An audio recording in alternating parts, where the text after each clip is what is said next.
美食台的朋友，大家好，我是高娃。今天我要教大家用10块钱来搞定一道有荤有素的快手下饭菜——干锅千叶豆腐。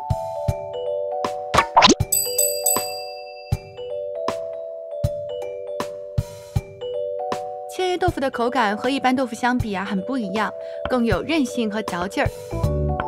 我们只需要把它切片。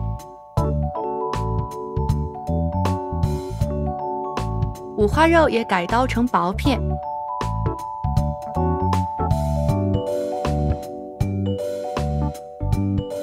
接着把锅烧热，再加油，放入千叶豆腐。你会看到它慢慢开始膨胀起来，然后再翻面，煎到两面金黄就可以夹出备用了。当然，也可以用焯水的方式来处理千叶豆腐。 这样比直接炒呢，口感要好很多。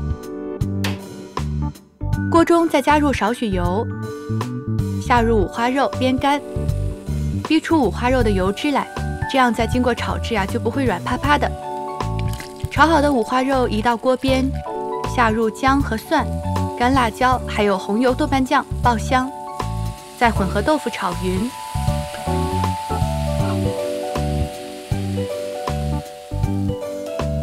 加料酒、生抽、蚝油、白糖来调味，最后下洋葱丝和红辣椒，翻炒片刻，移入垫有洋葱丝的干锅，再撒一把青蒜苗就好了。当然，如果家里没有干锅，我们就可以直接开动了，太好吃了。